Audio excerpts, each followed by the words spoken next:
Hi, welcome to session two of the seventh topic of the semester, World War II from 1939 to 1945. So this is session two, and now we're going to continue looking at the causes, the origins of the Second World War by moving now into the more immediate factors leading to the outbreak of the war. So far, in the previous session, in session one, we were looking at the background, the larger picture, if you will, the historical background of the Second World War, dealing with problems that were really dragging from the First World War. I mentioned that the Second World War was really the continuation of the First World War. There was like a pause, if you will, okay, in 1918, when the First World War comes to an end, was like a pause, so to speak, that pretty much made the conflict, the military confrontation, the military battles, if you will, they just put them in a pause. And so there will be a sort of period for the countries to reassess the situation in Europe, to reevaluate their interest. They were fighting, of course, for colonialism, territorial controls in the Balkans, in Africa, Asian trade, etc. There were rivalries and competitions between them. But really, the Second World War is going to be now the continuation of that conflict. I was mentioning that precisely because at the end of the First World War, what is going to happen is that one of the insights that Europeans are going to develop is that everybody really was devastated, despite the fact that there was a winning alliance and a defeated alliance, despite the fact that there was a winning side, that even the winners again of the First World War, the Allies, in this case in Europe, we're talking about France and Great Britain, even those two empires were severely weakened. Okay, so this really provided the opportunities for certain countries to reevaluate, their the situation in Europe, in that there's a vacuum of power, there's an absence of leadership, there's not really a strong party, a strong nation that can lead in Europe, that can perhaps negotiate with the European countries whenever there's going to be disputes, etc., or bring order in the region, because the economies of the European countries, even the winning alliance, the French and the British, those economies, those finances, the military forces that they built in the past were severely weakened in a very significant way. So this is going to really provide the opportunity for certain nations to try to fill in this vacuum of power. In other words, if no one is really leading, because everybody's weak, this is going to lead, again, to certain countries trying to reassert their dominance in Europe. And those countries within Europe, we're talking about Germany and Italy, they're going to now join forces to try now to become the leaders of Europe, now that the French and the British are, they said, on the way out, because they had already their time. They were the leading empires of Europe, going back to the 16 and 1700s. We're going to see the emergence of the French and the British Empire, that they dominated pretty much the 17 and 1800s. But now in the 1900s, the 20th century, there is a sort of reorganization, if you will, of the imperial system in Europe, in that the traditional empires, France and Great Britain, are severely weakened as they fought the Germans for 4 years, and even though they defeated the Germans, so to speak, they are extremely exhausted. They're drained from resources. They have to rebuild their militaries because they pretty much really, devastated their armies, fighting the Germans during World War I. And now the Germans are going to feel that this is now their time. In other words, even though they lost the First World War, that there was plenty of time, now that the conflict has been put on a pause, that there was plenty of time to reorganize and reassert their dominance. Of course, we were talking about that. Of course, the Great Depression is also going to come in and pretty much create a state of urgency, a national crisis in Europe, in that the scarcity of resources, the scarcity of food supply, unemployment, etc., of the 1930s is going to put Europeans again on survival mode, and they're now going to compete with each other. They really believed that what the Great Depression was actually doing is simply presenting another scenario for intense competition, this kind of survival of the fittest, for nations to scramble for resources, for the vital resources that will enable their nations to survive. So they had to compete, in other words, because there's only certain amount of food available.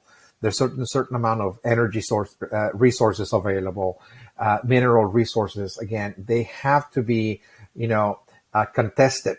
Okay, so winner takes all, in other words. So the Great Depression exacerbated the anxieties, the frustrations of the Europeans, and they believed that another conflict was just looming in the horizon, that it was just natural that Europeans will have to once again compete with each other for survival. Okay, so we talked about that, and also we talked about, of course, the rise of fascism, very extensively, that there's now a growing ideology in Europe and places like Italy and Germany. And this is an ideology that is also going to flourish in Japan as well, in which people see or desire the return of a kind of monarchical style leadership, a one-man rule, if you will, okay? Because they see that the survival of the nation, if the nation is going to survive and thrive and assert its dominance, is not going to be through democracy, it's going to be through some form of more monarchical system of government, in which there's going to be one strong man, a strong leader, leading the nation forward and commanding the economy, being in control of the national resources, allocating resources to make sure that the population is going to have employment, is going to have wages, is going to have food, and so on. And the leader is also going to move the country upward, lead the country towards greatness in terms of, again, expanding territorially, seizing vital areas that they deem necessary, strategic, for providing more living space for their populations that were now overcrowded, and also seizing key strategic natural resources and markets as well. For the nations to be dominant. In other words, they're also seen as strong leaders that are going to save the society, save the traditions of the past, the hierarchical way of living, in which there's, leaders, there are religious, political figures that lead the society, the elders that need to be respected, and everybody needs to know their place and obey their betters. In other words, that this strong man is going to be like a father figure that is going to bring, to impose discipline in the society, and of course, try to do away with all of the modern cultural values that are disintegrating the society, like feminism and liberalism, democracy, and the like. Again, that those are detrimental to the traditional ways of living for those societies that are highly traditional, highly conservative, and people desire a strong man to save them, in other words, from modernity, from the cultural elements of modernity.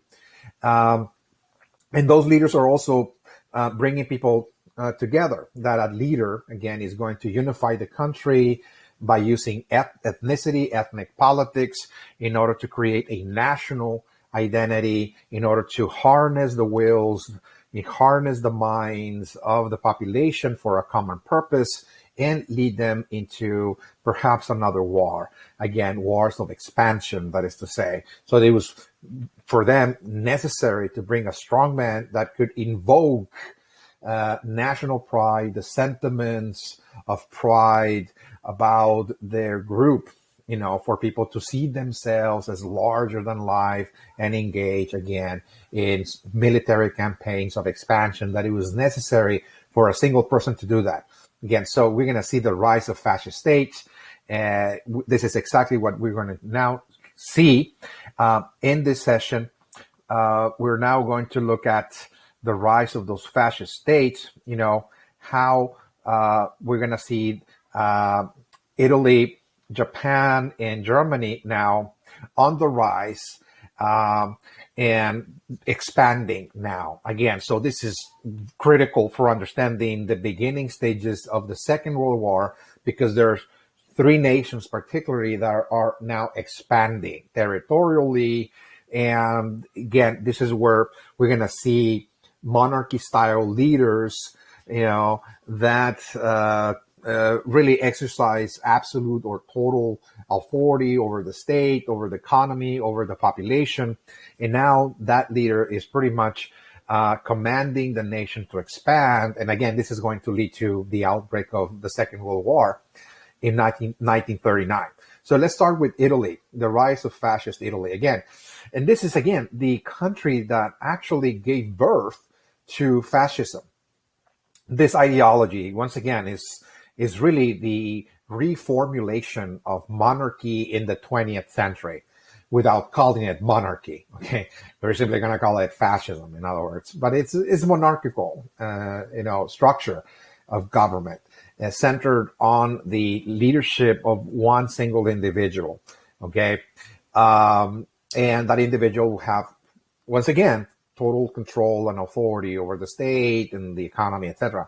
So it is here that we're going to see the rise of fascism, particularly when Benito Mussolini, this is an individual who actually fought in World War One.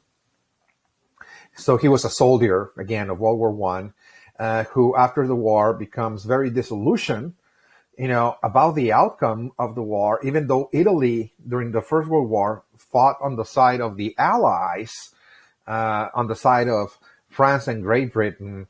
Italy really was not really rewarded, so to speak, again, with any colonies or territories for having fought the war. So it was not really rewarded.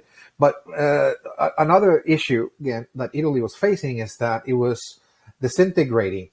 Italian society was trying to build a kind of a democratic system of government, a parliamentary system of government, a representative form of government, but nothing was getting done, again, in this kind of democratic structure that was barely being developed. It was barely baby steps, again, moving towards a more representative form of government, because there were so many different sectors of society that were pulling the state apart. There were farmers and peasants, there were intellectuals, there were industrialists, for example, there were merchants. And again, they all really were trying to seize control of the state to favor one specific group. So there's political chaos. In other words, there's disunity in the Italian nation. So it is Benito Mussolini that is going to actually formulate, again, fascism. He will be the father, actually, of the fascist ideology that actually said that, that what we need to actually do is actually create a movement, a political movement, he said, that is going to unify the nation, that is going to do away with democracy, because democracy is not really working. This is not a stable system of government. Nothing gets done. Everybody's fighting. Everybody's really tearing the state apart. So what we need is to instead bring about a different kind of government. In other words, he said, let's bring back a kind of monarchy, if you will. But he understands that he cannot call monarchy, a system of government that is going to be legitimate in the 20th century, because this is outdated. But he said, well, let's just call it fascism then. Okay. It's going to be very similar to what a monarchy was in the past. Okay. It's a one-man rule. pretty much that's what it is, because that's what it worked in the past, you know. So he's really romanticizing about how Italy in the past was governed by kings and everybody knew their place. It was a very stable society. You know, everybody followed the ruler because that individual was seen as a divine representative on earth, exercising the will of God. And again, so the king was the leader and everybody followed the leader. Again, so this is very important, he said. You know, people follow leaders, you know, throughout history. There's always been somebody in command, again, of a tribe or a group of people, a clan, or, you know, a city or a village or a kingdom. There's always going to be an individual that is the leader, you know, leading society. So that's exactly what he said, is that we need to bring back that kind of leadership, without calling it monarchy. We just call it fascism, in other words. And we have to bring people together for under a common cause, so we can all work together for the same common purpose, because we're so very disorganized and very we're fighting each other, etc., that we need to actually, you know, pretty much save the society. In other words, what we need is save Italian society. And what I'm actually attempting to do, he said, is really bring back perhaps the most successful form of government that existed in Italy in the ancient past, and that is ancient Rome. Okay? If you're looking for a model, again, of monarchy in the past that was very successful, he said, it was ancient Rome, the ancient Romans. You know, they had an empire, they were led by an emperor, and the emperor was the supreme authority of the empire. Everybody obeyed the emperor because the emperor was believed to be, you know, a divine figure that was a descendant from the gods and so on. So this was a very stable form of government, a very stable society. And not only that, but it also was an empire that once upon a time in the ancient world ruled most of Europe. They were the first empire that pretty much ruled a great portion of the European continent. Not all of it, but a great portion of it. Okay? So they were very successful. So if we are going to bring back monarchy, if we're going to bring that kind of leadership in the 20th century, he said, let's rebuild the Roman Empire. This is our destiny because it is in us, the Italian people. We're the heirs of the ancient Romans. It is in our being, in our blood, again, you know, being Roman. So if they were successful in the past, if there were great rulers, great emperors, great leaders, great warriors, it is in us. So this is our mission. So let's bring back Rome, ancient Rome, build an empire, and rule over Europe. You know, now that the French and the British are on the way out, let's replace them and actually just build now a Roman Empire again. So he again, this is called, you know, fascism. He's not really calling it the Roman Empire. He's not really calling it monarchy. He's just rebranding that same structure of government can center in one ruler as fascism, that is to say, okay, monarchy style leadership. Okay. And he's going to actually bring back many of the symbolism of ancient Rome. Again, so the flag of ancient Rome will become now the flag, again, of fascist Italy, to remind people, you know, of their past, of this glorious past, okay?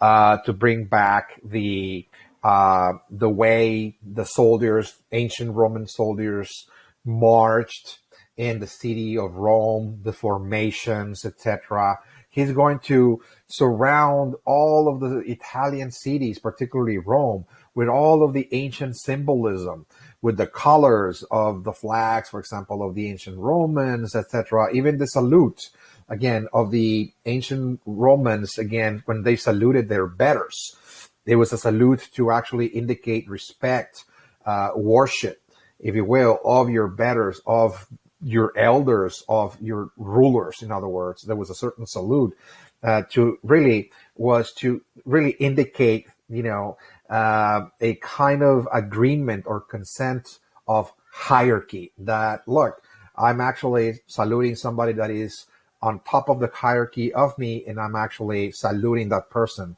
It was a certain, sign again of loyalty, of obedience, or loyalty, etc., from somebody that was below, again, the hierarchy, in the hierarchy, to somebody that was superior. It was the same thing. Everybody will salute Benito Mussolini in that fashion. Again, and of course, there would be parades. He displayed the armed forces again, marching just like the ancient Romans, and to give people really the feeling that they were living in ancient Rome. Okay, it was really, again, a kind of a resurrection of ancient Roman, culture, ancient Roman customs, if you will, political customs in this case. And of course, the idea is, look, as we're trying to build the Roman Empire, well, what we have to do then is expand. In other words, you cannot have an empire without expansion. So we need to expand. We need to actually territorially expand and acquire, once again, living space. So this is critical because Italians are, very desperate for land, overcrowded. They really have a tradition of creating numerous families. The average Italian family of the time was anywhere between 10 to 20 members, within the family. Again, large families, of course. So they're overcrowded. There's a lack of land. There's a lack of opportunities, and so on. So Benito Mussolini is promising that we're going to actually, acquire living space. And of course, this is part of rebuilding the Roman Empire. So let's go to, for example, Africa. Okay.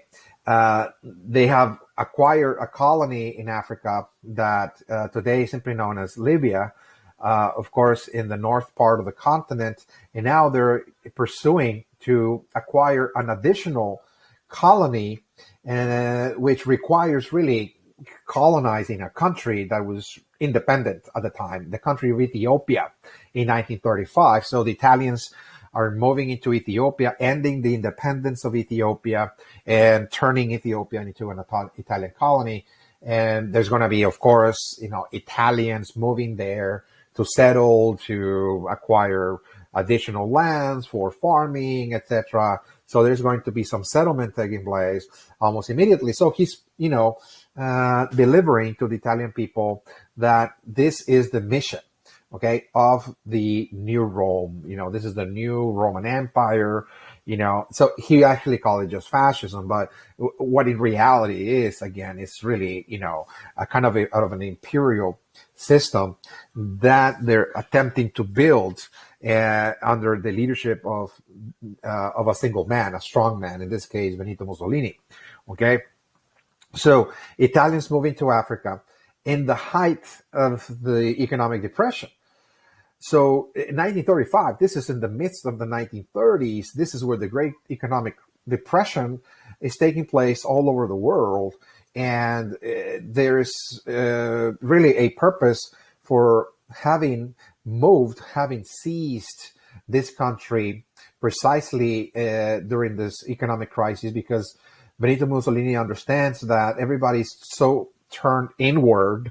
We mentioned that nations are so much worried about their own domestic economic problems that they're not going to be so much concerned about the outside, because there's a crisis that everybody is attending to. And so, yes, there will be news all over the world that Benito Mussolini is colonizing Ethiopia, is moving in Africa.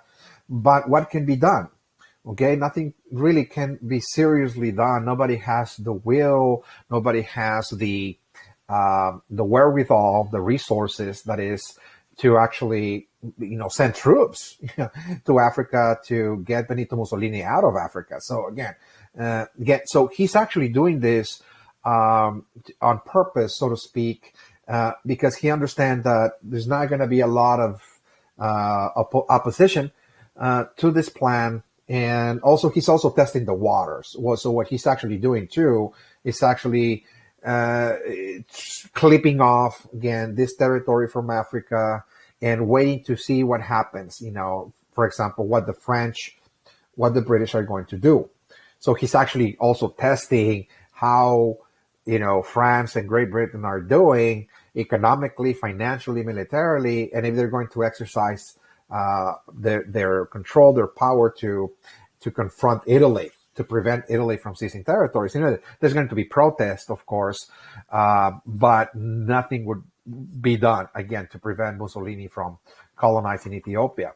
So again, this is very important because this is the first stepping stone towards, the rise of the fascist states in how they're beginning to expand, territorially, particularly in the 1930s when the Great Depression is taking place. The second fascist state that is going to be expanding is Japan. Okay.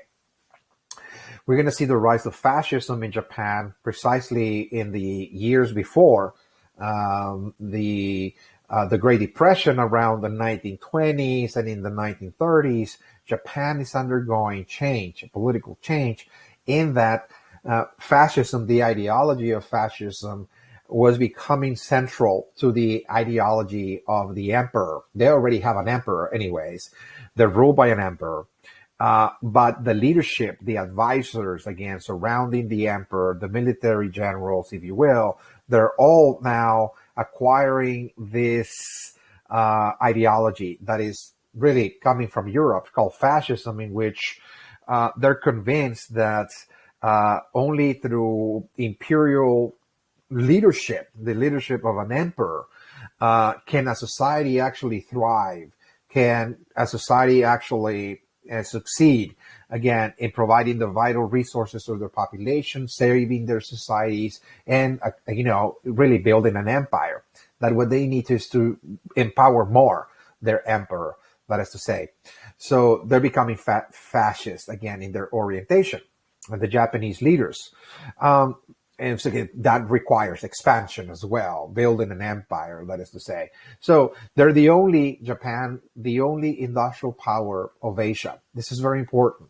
That how the Japanese are going to see themselves, in this process of building in an empire, a Japanese empire, is one in which the Japanese leaders, as well as the population, see that this is something that must be done because they're located in an island. Again, they're really, constricted territorially. And because they're industrializing and they're becoming one of perhaps the leading industrial powers in the world, they're not the leading, but again, they're part of the industrialized world. They feel that they must expand because they don't have all of the resources to sustain their industries. They don't have all the natural resources, the raw materials, the fuels, etc., even the food supply to sustain their industrial cities. So they must expand if their industries are going to survive because they're located in a tiny island. So this is very important that materially they feel that this must be done. We must colonize other regions of Asia. And because they're the only industrial power of Asia, they are becoming more and more convinced that the reason why they're the only Asian society, the only Asian nation that has industrialized and modernized is because they're the superior people of Asia. In other words, that all of the Asian continent is, again, populated by different ethnic groups. Okay. This is a vast continent, by the way. Asia is a vast continent populated by a multiplicity of different ethnic groups, but only Japan has industrialized. Only they have achieved a high-tech, technological, industrialized world for that time. That is to say, for this time that we're talking about, the 1920s, the 1930s. And so how they explain that is that, the reason why they have modernized and industrialized because they're superior. That is to say, while all the other Asian societies, there's a multiplicity of different groups, they're still living under an agricultural system. They're peasants growing things like rice and wheat, etc., working the land, but they have not yet industrialized. So the way they explain this difference, why is it that Japan is the leader of industry and technology in Asia, is because they said we're superior, we're more intelligent, that is to say. So because of that, they're going to also develop the idea that this group, the Japanese, we call the Japanese race, they call it, is entitled to be the dominant, group, the dominant power of Asia. So therefore, it's all right again to build an empire.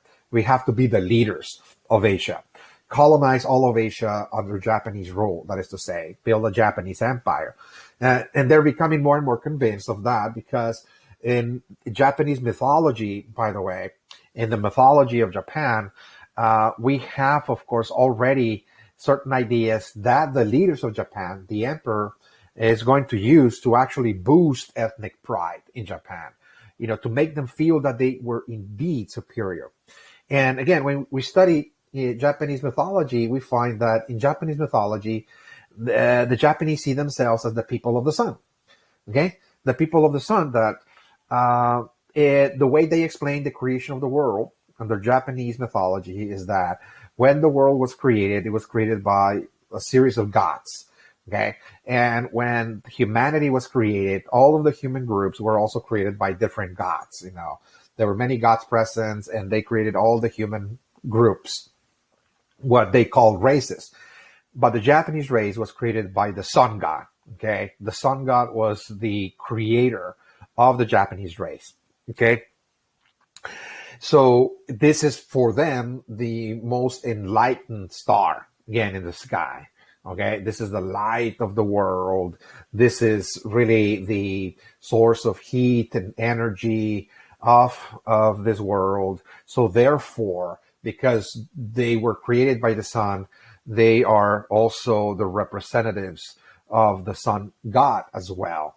Okay, they're supposed to bring light to the world.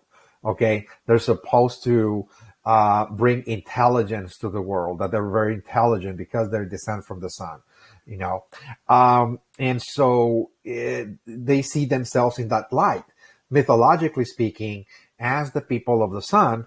And the ruler, the emperor, was considered to be the incarnation of the sun above all the other Japanese people. Again, it is really the emperor who is really considered to be the incarnation of the sun, that it is the sun in human form, in other words. So the emperor is a god, in other words. Okay, so this again is a tradition that really goes back many, many centuries in the past. In Japanese society, Japanese culture, we have seen that the Japanese see themselves in that light again as the people of the sun, and that there's a certain sense of greatness again, that they feel that they're superior, they're better, they're more noble than the other Asian groups. And now that they have industrialized, this is going to increase that sense of superiority and greatness amongst themselves. That, look, there's a reason why we have modernized and built factories and technologies, is because we're the people of the sun. Of course, we're intelligent. This is just a sign of our superior creativity, a superior thinking, our superior mind that others are not really showing. The Chinese do not show that development. Okay, they're not industrializing, or if they are, they're very, taking a long time to do that. They're still largely a peasant civilization, and they look around all the area again of Asia. They're the only ones again that were the leaders of industry.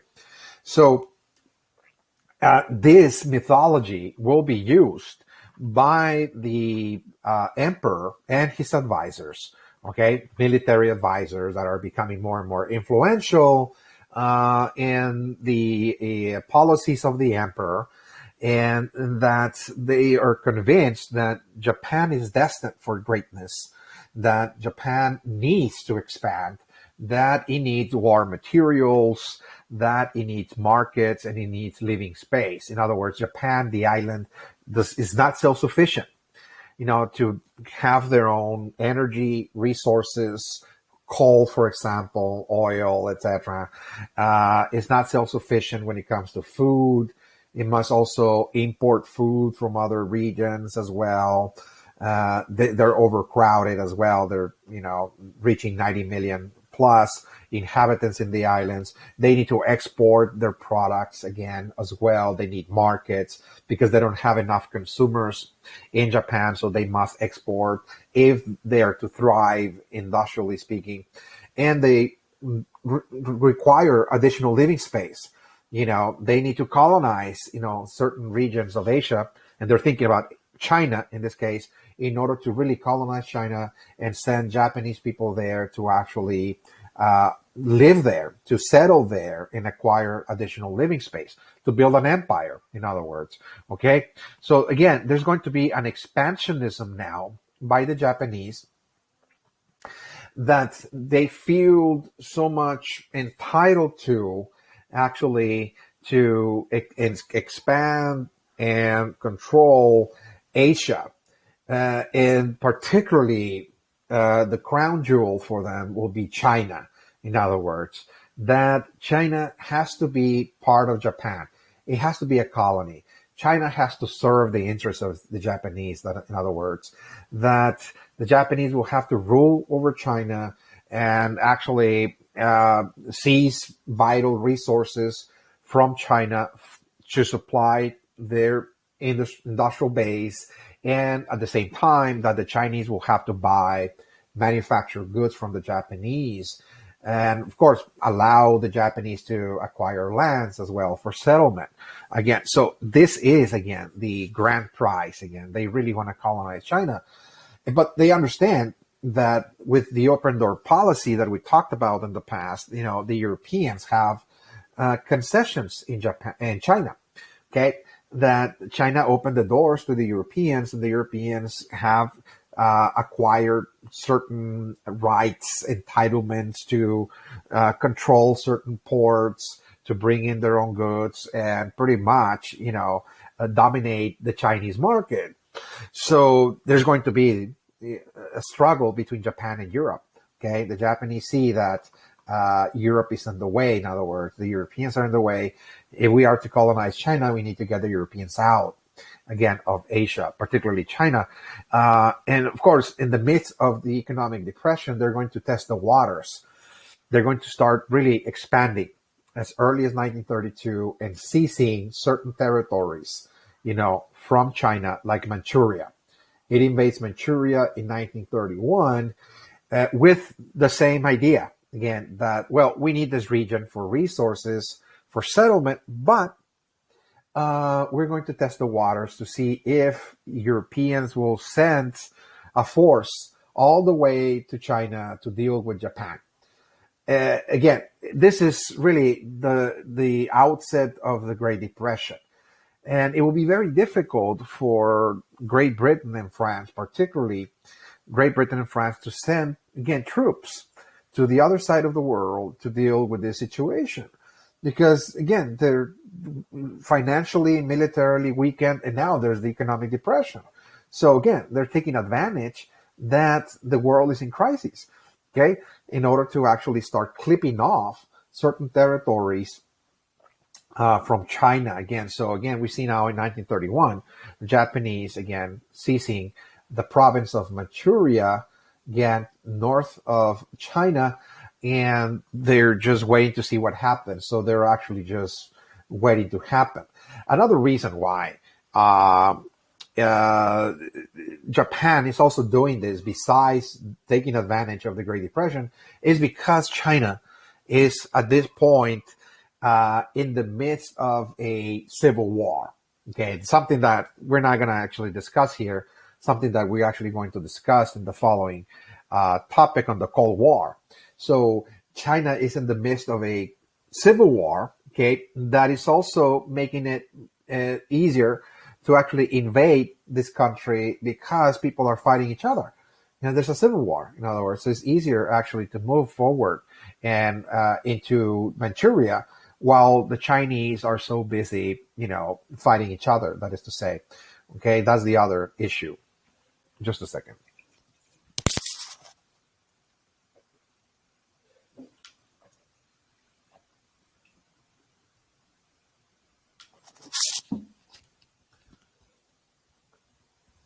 Okay, so far we've seen Italy and Japan, and of course there's aspirations. The Italians and the Japanese aspire to build an empire.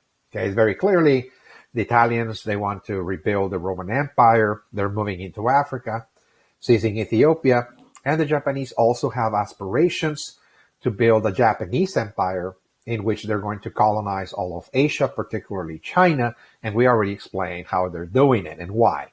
Okay, so the third country that is also going to go through the same process of expansion, territorial expansion, and trying to rebuild an empire, the German Empire, will be, of course, Germany. Okay, and it is precisely the actions of Germany in terms of attempting to rebuild an empire that is going to move the world towards the brink of war, and eventually in 1939, Germany will ignite another world war. Okay, so this is not to say that the actions of Japan and Italy were not important, but the actions of Germany will be far more significant because the Germans are trying to build an empire in Europe. Okay, the Italians have aspirations to build an empire that is going to have more influence in places like Africa, for example. But Germany is going to try to build an empire that is going to dominate Europe, okay, to pretty much unify all of Europe under German rule.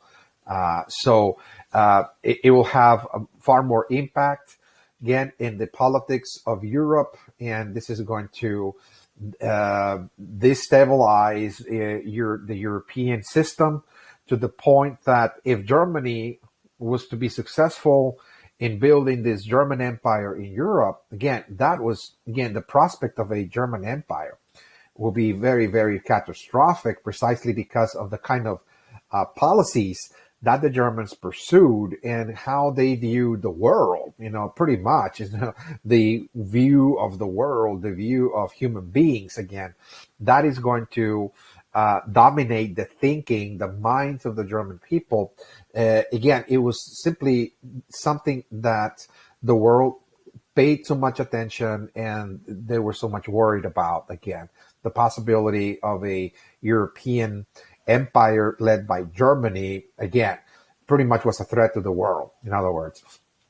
All right, so let's look at the rise of what is called Nazi Germany, because this is exactly the fascist state that is on the rise in Germany. Again, the rise of a fascist state in Germany was simply called Nazi Germany. Nazi Germany, again, is really a fascist party.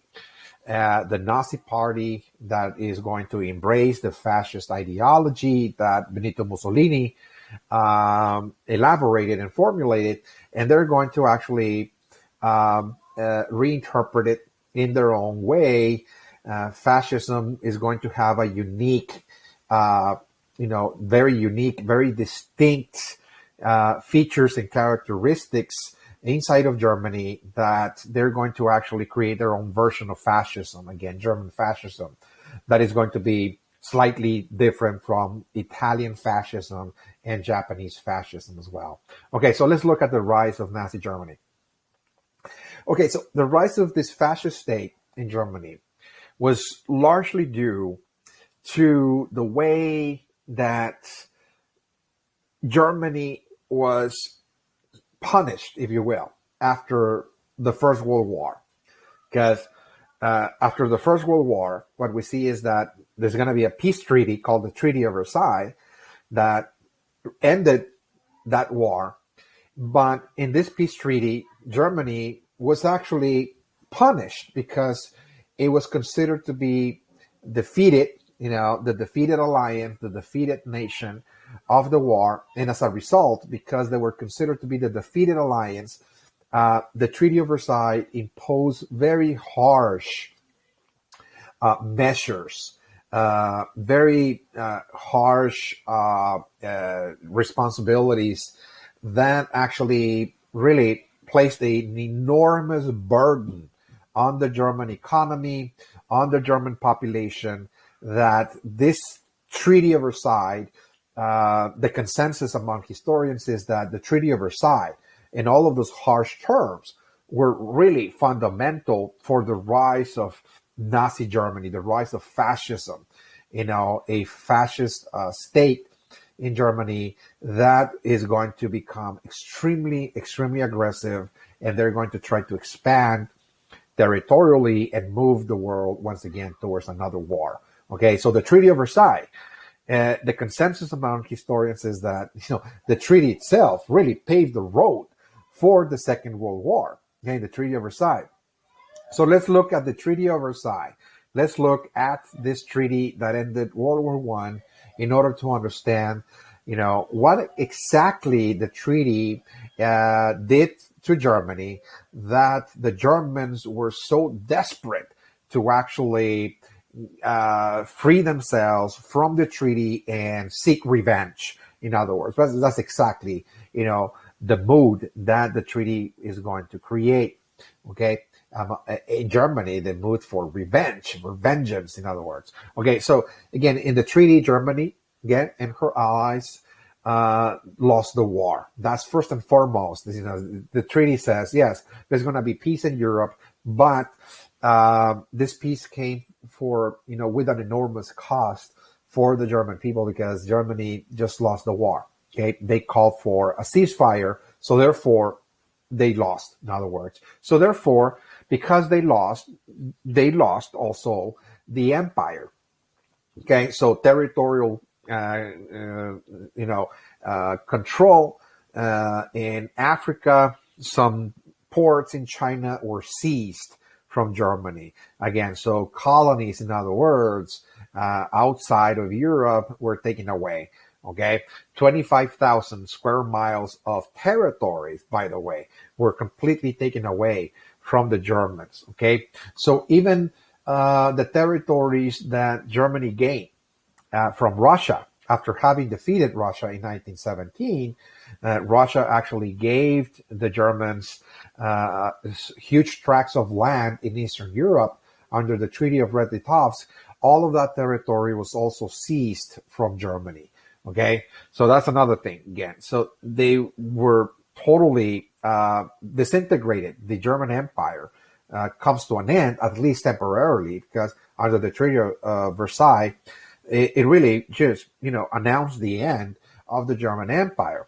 And also the Germans were blamed for the war, the Guild War Clause. Okay, so Germany, because they declare war first, they ignited the First World War. They were the first ones to declare war on Russia, and pretty much initiated this whole conflict. They were to blame. In other words, look, you started, so therefore you're to blame for the entire war. Now, the Treaty of Versailles clearly said that there's a clause there about guilt, that you're guilty. Okay, so imagine this is going to be an enormous psychological burden on the German people. 25 million deaths. 25 million deaths. That's the total number of casualties. Now, suddenly, the Treaty of Versailles says, well, the Germans are responsible for that because they started World War One. So imagine on a national level, how Germans are going to feel about 25 million people laying dead, okay, at the end of the First World War, because they were guilty. It says guilt. They carry the burden of guilt. Psychological, again, it's a psychological, emotional burden. And so that really, again, was so unbearable that the Germans desire more than anything somebody to come along and pretty much redeem them from that guilt. In other words, they require somebody to come along like a savior, a messiah, to come along and say, you're not really guilty. In other words, you are redeemed, you are freed from that guilt, and we need to overturn the situation. In other words, of course. So that's something that the German people, again, are going to pay attention to, to that kind of message. Okay, so another issue of the Treaty of Versailles is, again, reparations, that because they're guilty for starting the First World War, they have to repay for all the damage that they caused. They invaded Belgium, they invaded France and a number of countries, and sunk a number of different, ships on the high seas with their submarines and so on. So they have to repay the Allies with $33 billion in reparations. There's enormous financial burden.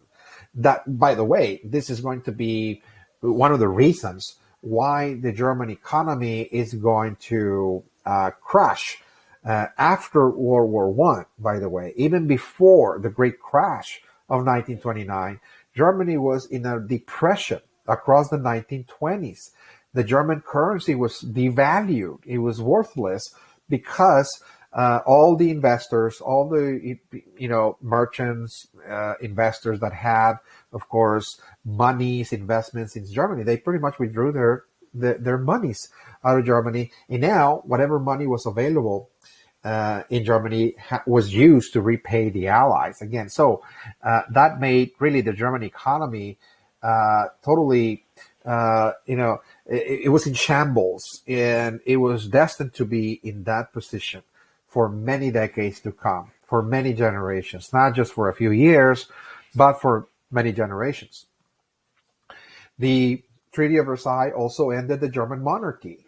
People in Germany were so proud of their monarchs. They have been governed by monarchs for many, many centuries. This is a very traditional form of government that the Germans felt very secure, very protected by. And they respected, again, the institution of monarchy, but the Treaty of Versailles said you can no longer be governed by a monarch. You need to create a representative form of government and allow people to participate in the decisions of the state. In other words, you need to build a democratic system of government. So that's exactly what the Treaty of Versailles did, is actually, force the Germans, so to speak, to end the monarchy and build a republic, the German Republic, in the city of Weimar. And the city of Weimar, what we're going to see is that there's going to be now a parliament, a sort of Congress. Again, it's kind of like a parliamentary system of government in which there will be elections, and the German people will have to elect, their representatives there. Of course, there's going to be, a multiplicity of different parties. So many, by the way. By 1930, 1931, there were over 33 different political parties. 33. So many again. So again, it's a parliamentary system of government that the Germans don't really understand, how this is supposed to work.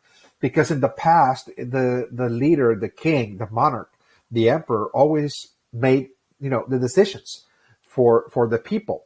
And people simply follow the dictates of the king, the monarch, etc., the emperor. Okay, but now, who is the leader here? Okay, who is the leader? Well, there's no leader because everybody's supposed to be choosing the representatives. You can vote, etc., and there's going to be so many different parties again. So this Weimar Republic, actually, in the 1920s, really was not a very popular government in Germany. Okay, it was very fragile. It was detested by millions of Germans because people saw that it was not a very legitimate system of government, because the Allies, the French, were the ones that imposed this government on us. Again, they didn't see that this came from within the German people, but rather that the winning alliance, the British and the French, were the ones that created that government for them. So there's the problem of legitimacy, and also leadership. That who is the leader here? Okay, who are we supposed to follow here? Because it's so chaotic. Okay, parliamentary politics. There's so many different parties. There's a lot of argument taking place. People debate so much, disagree so much, so nothing gets done. and nothing was getting done, by the way. Okay, in the 1920s in Germany, nothing, absolutely.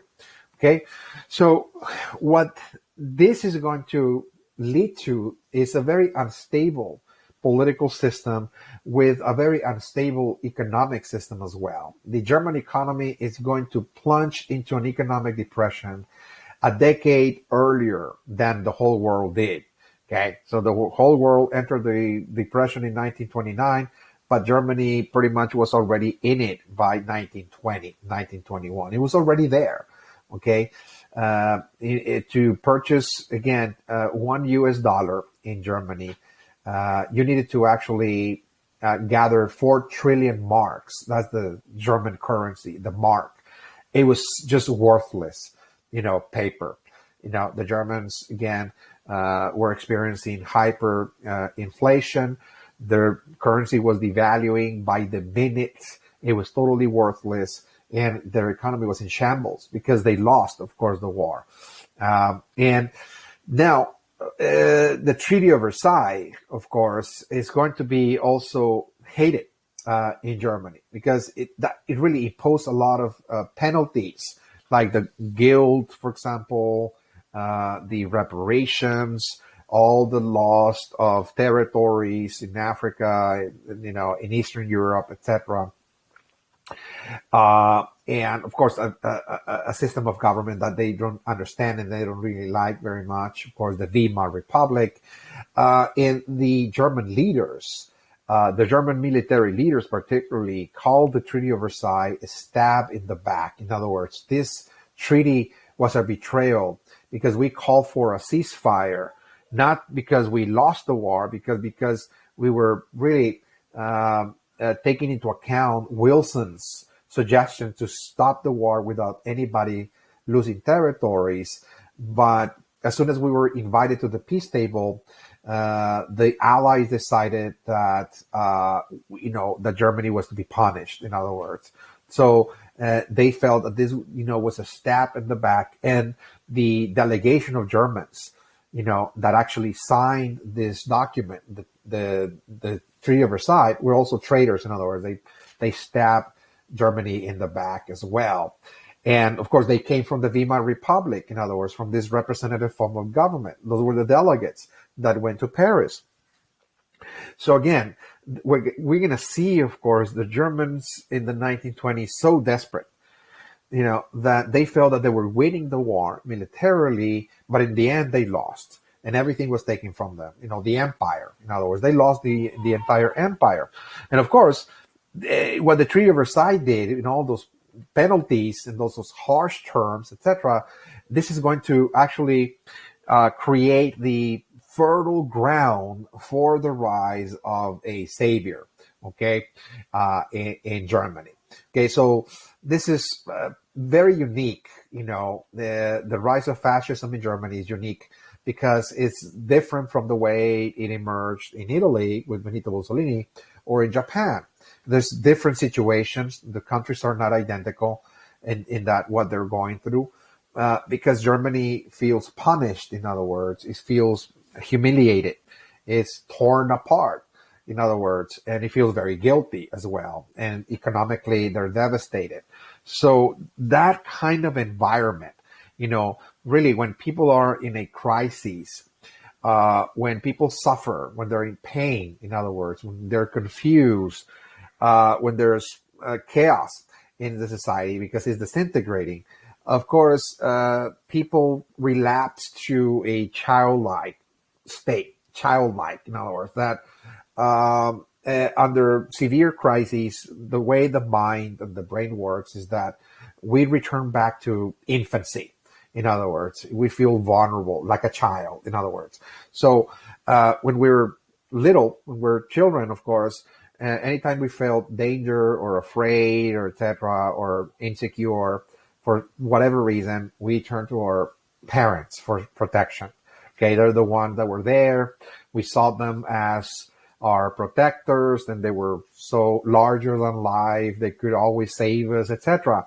It's the same thing that as adults, we continue in that pattern. That despite the fact that we might be old, etc., highly educated, Well, under severe stress, tension, in crisis and confusion, where the possibility of relapsing back to an infant state is very, very, very, very strong. Okay, so that's exactly what the Germans are going to actually experience. And of course, the rise of a father figure, a strong man, if you will, somebody that was speaking in in a very secure way, and pretty much boosting people's self-esteem, improving people's sense of self-worth, telling them that we're great, that we're actually like gods, etc. Felt very great. It felt very good to be told that, because, when you're down and somebody comes along and actually, injects some form of confidence in you, it feels like a booster. In other words, like an emotional, moral booster, and makes people actually, become more courageous, more decisive, and to actually engage in the world again, and to actually pursue, certain objectives that are going to overturn their situation. Of course, like a coach, for example, like a football coach that is going to try to, in the locker room, trying to get the players to animate them, to feel them that they are the ones that are going to win the game, etc. So it's very similar. Okay. And people feel that courage. They feel that rush again of adrenaline, like, yes, yeah, we have to do that. We have to go into the field and win, etc. Because we are the ones, that are supposed to win the game, etc. We're more skilled, we're stronger, more intelligent, whatever it is. Okay. So it's very similar to that. So again, we're going to see now the rise of, that particular figure, and that particular figure in Germany in the 1920s was Adolf Hitler. Okay. Hitler, the rise of Hitler, and it's a rising precisely under this society that is disintegrating, politically, economically, morally, psychologically, again. So it's a humiliated nation. Okay. And just like Mussolini, he's also coming out of the World War One. He actually fought during the First World War. He was a soldier fighting for Germany. And he was so crushed to learn that all this sacrifice, those 4 years of struggle, fighting the war and winning battles, was futile, that it was all for nothing, because in the end, they lost the war. Okay, so he was one of the millions of citizens and millions of soldiers that after the First World War felt, totally devastated. They felt that victory was robbed from them, that, we were the ones actually winning the war. Why is it that we lost? There's something went wrong here, So we need to correct this, in other words, okay? So after coming out of the war, he's going to enter the world of politics, and by building a political movement, again, eventually, again, that political movement will become a political party, but in the beginning it was just a movement. And the movement was, again, recruiting actually war veterans, most of the war veterans that felt crushed because they fought for so long, and there was an intense effort, intense sacrifice for the German nation. It was all for nothing, in other words. So of course they're disgruntled, they're very frustrated, they're angry, and they're now going to form a political movement of war veterans again. That it was not just a political party on the rise, because this was not just civilians, that are congregating and having their meetings and trying to create a political movement because they're war veterans, because they have military training. They're going to actually, represent what is called a paramilitary movement. In other words, this was an armed movement. It was not legal. It was not part of the state. It was actually, again, people actually forming their own, armed associations. They're armed, they're trained, and they actually wear uniforms that, once again, they don't carry symbols necessarily that are legal, the authorized symbols of the German state, but they do have some form of uniforms. They wear what is called a brown shirt. okay? Because they're very disciplined. They come from this environment, a very regimented, training, regimented organization, and from this, the army itself. Okay, so therefore they continue with that idea by you wearing uniforms. They're called the brown shirts. Okay, so again, it's the rise of Hitler. Okay, it might take a whole course to really just talk about Germany itself and the rise of Hitler, by the way, because it's very complex the way he actually rose to power. But at some point, he will be thrown in jail for trying to stage a revolution, by the way, in 1924, 1925, and he'll be thrown into prison. Okay, and he tried to stage a revolution, an armed, confrontation by force, seizing the control of the state. He will be arrested, thrown in prison, and it is in 1925 where he was, by spending some time in prison, about 9 months, he'll be in prison. He wrote what is called Mein Kampf. He wrote a book. He actually wrote really a book that talked about first his life, his upbringing, his experiences in Austria. He's actually Austrian. He's not even German. And the second half of the book, he's really talking about how he's planning to build a party, seize power, and really expand, build an empire, in other words. Okay, so it's a book that is titled Mein Kampf, which translate in English as My Struggle. That's what Mein Kampf means, my struggle. This is, again, mind-boggling, because it is really in this book that he expresses, his aspirations for seizing the leadership of Germany for the purpose of building, again, an empire. He talks about what is called an Ein Reich, that Germany has to rebuild an empire. In other words, we need to rebuild an empire. There's no other way around it. That we had this empire, but it was taken from us by the Allies during World War One, and so we need to rebuild it. In other words, but not only that, he's actually trying to also rebuild the empire within Europe as well. In other words, rule over Europe. Again, it's called German imperialism. This is part of his philosophy that he's expressing in this book. That will be part of his political speeches, that he talks about Ein Reich, again, this German empire that we need to build. And he also talks about what is called Ein Volk, which is really the idea that the German people are the descendants of the Superman, the gods, the Aryans, that the German will build an empire and will be the dominant force of Europe, because they descend from the Aryans, this master race, in other words. So therefore, this is the destiny. This is the mission of the German people.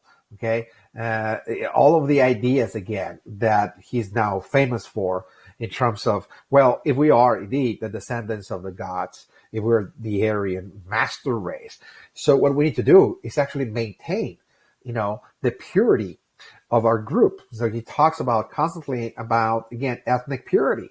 Okay, that it was so essential to prevent interracial marriages, for example.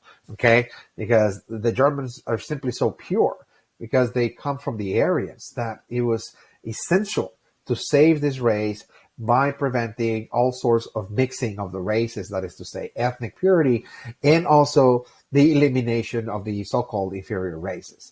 Again, so he calls also for the elimination of certain groups that he deemed inferior, but most importantly, he talks about the elimination of the Jewish population of Europe. It's called anti-Semitism.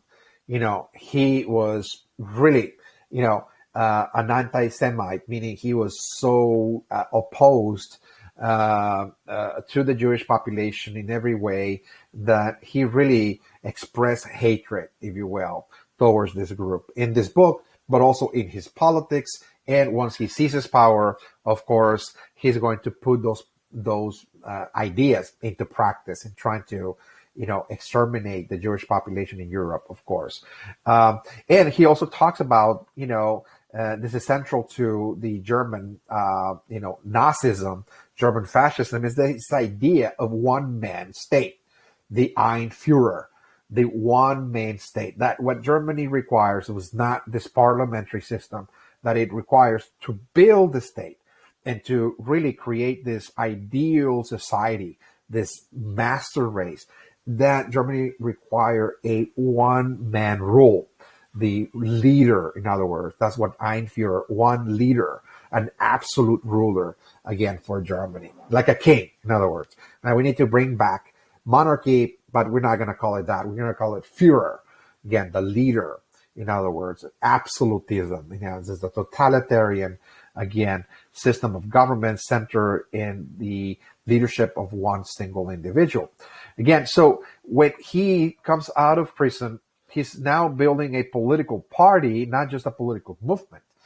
And he's going to build now a party that is going to be the fascist, of course, party in Germany.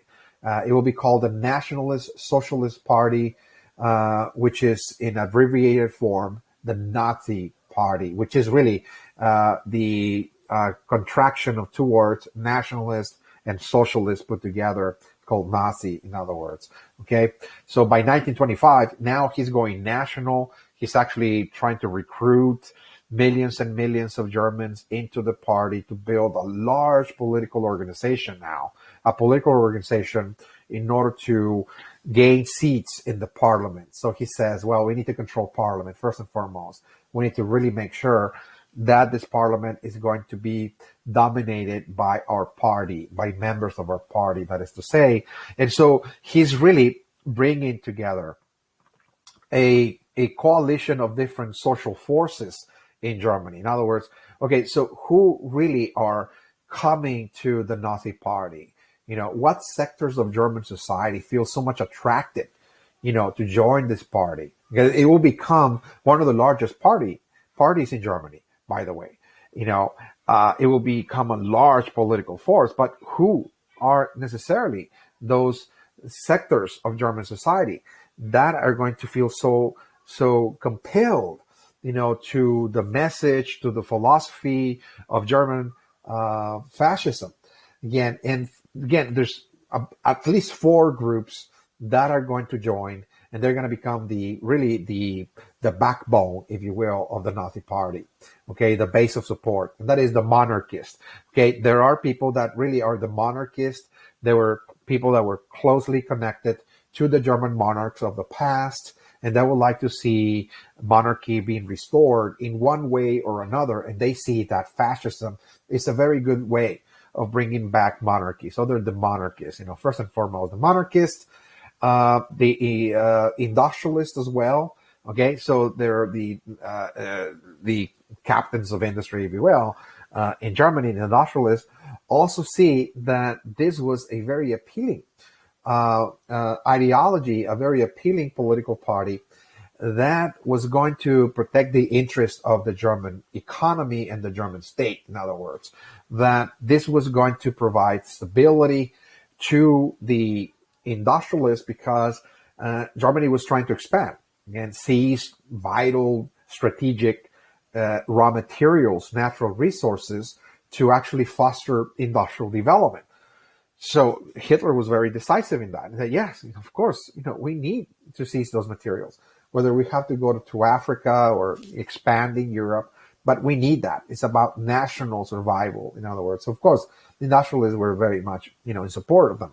The landowners as well. There's large landowners as well in Germany that also felt very compelled to German fascism, because that really provided a security for them to continue dominating the countryside. There's still millions of Germans, of course, working the land for landowners, and German fascism really represented a way to pretty much keep that structure, the hierarchy in which the landowners are going to be dominant in agriculture, and people will simply be providing labor, again, like tribute, if you will, to the landowners as well.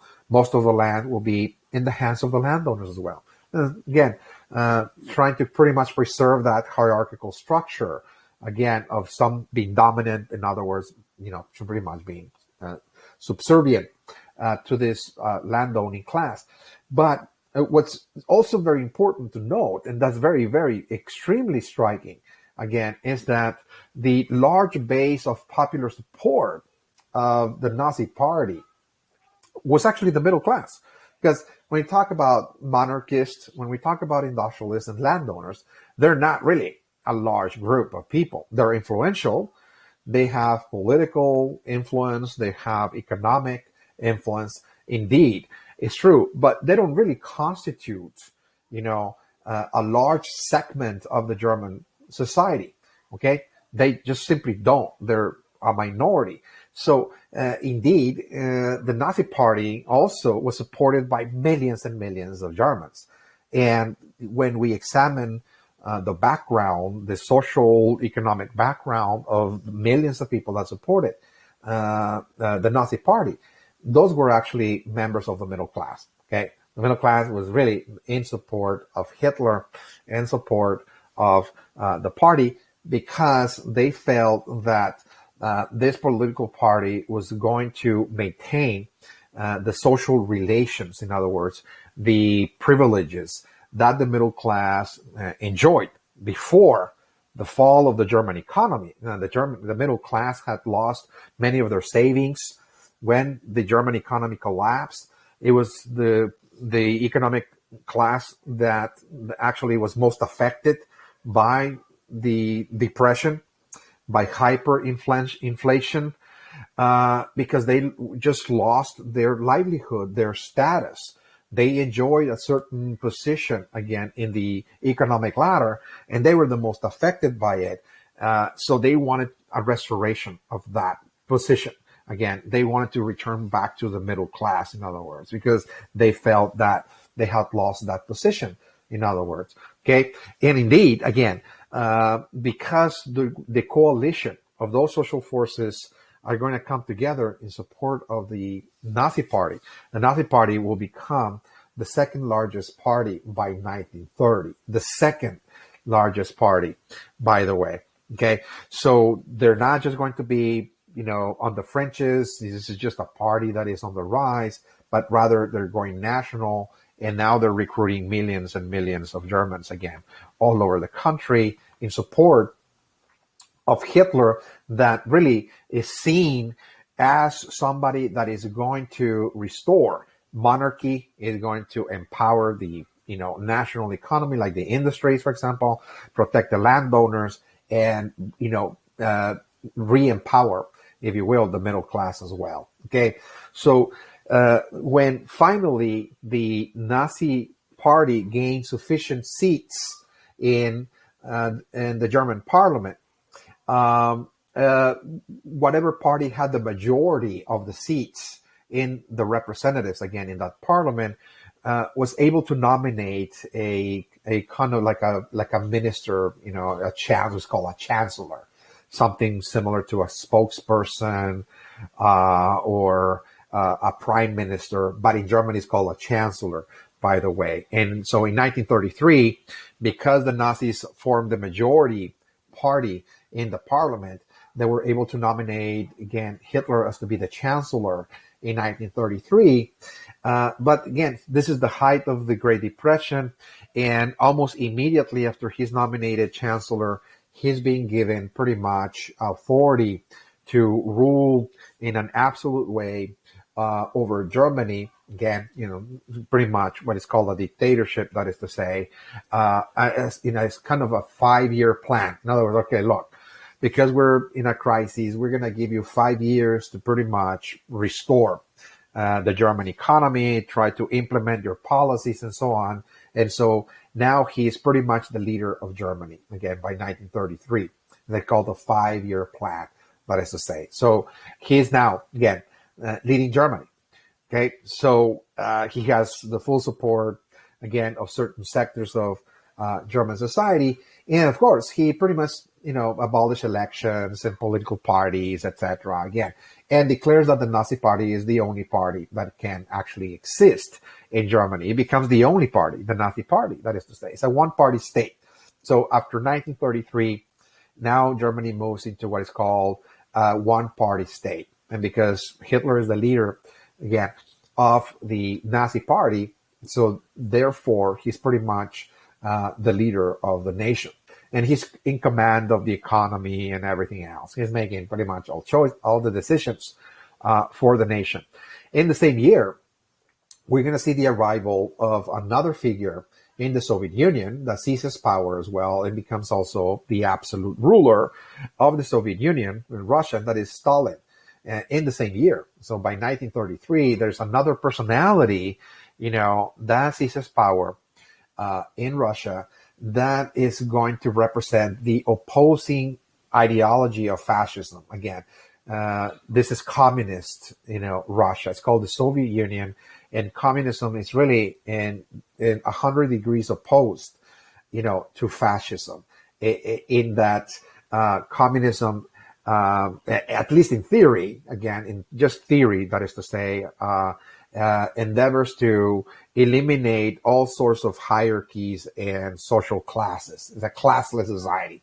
In other words, fascism is trying to preserve the system of classes and social divisions, the ranks, the social ranks, the economic groups, all ranked, again, in a hierarchical fashion. But communism is trying to pretty much eliminate that ranking. In theory, again, this is just the theory, at least in theory, communism actually represents really the elimination, again, of classes. So they're going to be, rivals. Hitler and Stalin are going to represent two different ideologies, and they're going to become rivals, by the way, in terms of which system. Is it going to be fascism or is it going to be communism? Which of those two systems are going to replace capitalism? Okay, because capitalism had crashed in 1929, and people are not seeing, again, the revival of capitalism. So in Europe, we're going to see a Europe divided between two ideologies, fascism and communism, and two powers are representing them. One is Germany, and the other one is, of course, the Soviet Union. Okay, so at this point, once again, Germany abandons democracy. Gave up on democracy. Is not really willing to go through, parliamentary, politics. The idea of people electing their representatives and trying to give the opportunity to political parties to decide what kind of policies are going to save Germany from the Great Depression. What they're doing, they're just empowering, again, a single individual, again, to actually make the decisions. Okay, that's what it means here. Germany abandons democracy, that they gave up on democracy and instead are giving the opportunity to a one party, one man to make all the decisions, again, to really save Germany from the Great Depression, but not just save Germany from the Great Depression, but also to restore the lost empire. The German Empire was lost, by the Treaty of Versailles. And so his promise is, look, if I seize power, I'll free Germany from the treaty. Okay, Germany will no longer abide by the terms of the treaty, and we're going to recover what we lost. We lost a lot of territories in Africa, etc. We're gonna get it back, in other words, and that's exactly why millions of Germans felt so much compelled, to actually adhere to the Nazi ideology and the Nazi Party, and give Hitler again that opportunity, if you will, to actually seize once again the lost territories and to rebuild once again the German Empire. Okay, so we're going to make a stop here after we come back. When we come back in session 3, we're now going to be moving into now the immediate factors that led to World War II, the decisions of Hitler, again, to move Europe towards war,